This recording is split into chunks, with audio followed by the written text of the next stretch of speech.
Bonjour, c'est Gilles, je vous parle du DVD de la saison 1 et 2 de Survivors, une série distribuée par Warner Home Video, créée par Adrian Hodge et mettant en vedette Julie Graham, Max Beasley et Patterson Joseph.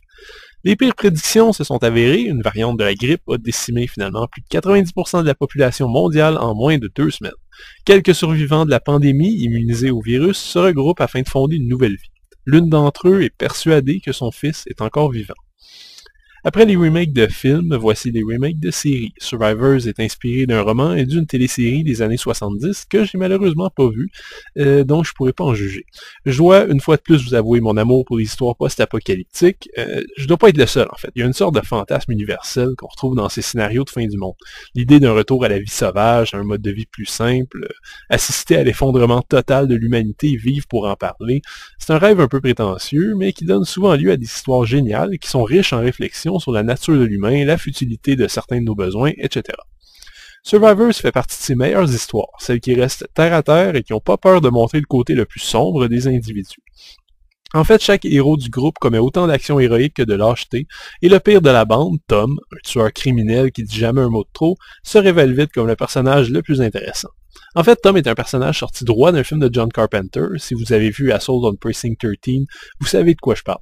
Mais ce serait être injuste envers les autres protagonistes, dont Al, un riche bourgeois qui se retrouve dépourvu dans ce monde sauvage, Abby, une mère désespérée qui a de la difficulté avec les capacités de leader que tout le monde veut lui attribuer, et Anya, une jeune médecin traumatisée de n'avoir pas pu sauver ses amis de la maladie.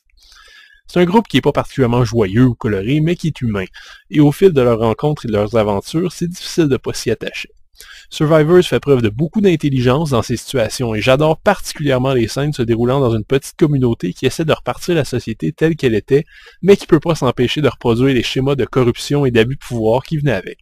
C'est un peu ce genre d'image et d'idée qui sert de base à cette série, qui est finalement plus cérébrale et réflexive qu'autre chose. Malheureusement, les scénaristes ne peuvent pas éviter tous les pièges et les clichés des films post-apocalyptiques, et on se demande globalement comment les gens font pour avoir du pétrole à volonté, ou comment ils font pour se retrouver aussi facilement dans un pays dévasté, dénué de tout moyen de communication. La quantité de coïncidences s'accumule jusqu'à ce qu'on décroche un peu dans la deuxième saison, mais globalement, l'ensemble reste très solide, de grande qualité et bien foutu. La mauvaise nouvelle dans tout ça, c'est que la série ne continue pas après ses 2 premières saisons, et Survivors risque fort, à moins d'un miracle, de rester sur un suspense jamais dénoué. Les 5 DVD sont présentés en 1:78 anamorphique avec une piste audio anglaise stéréo et des sous-titres en anglais. Le coffret DVD est produit par la BBC et présente donc sa marque de qualité habituelle, c'est-à-dire des menus dynamiques et animés et des bonus consistants, bien que cette fois-ci il soit un peu léger. Le making-of dure un peu moins qu'une demi-heure et aurait pu être beaucoup plus intéressant si on avait moins mis d'images de la série qui rallonge inutilement les entrevues. Un segment détaille certains effets spéciaux, un autre présente les personnages, et un extrait vidéo caché sur le premier disque présente des images filmées par le jeune acteur Chahak Patel pendant qu'il s'amuse avec des membres de l'équipe technique et du casting. Si comme moi vous adorez les histoires post-apocalyptiques, je vous conseille sans hésiter Survivors. Les personnages sont passionnants et en 3 dimensions, les rebondissements crédibles et presque entièrement réalistes. Dans le genre, en fait, c'est sans doute ce que j'ai vu de plus réaliste à la télé, même si beaucoup d'éléments font encore lever les sourcils. Cela dit, c'est pas non plus une série bourrée d'action ou spécialement joyeuse. Peut-être 2 raisons pour lesquelles elle a été malheureusement annulée avant la fin du parcours. C'est assez ironique qu'une histoire de fin du monde n'ait pas de fin, mais elle a au moins le mérite d'être réussie et assez palpitante. C'était Gilles, merci, bon visionnement.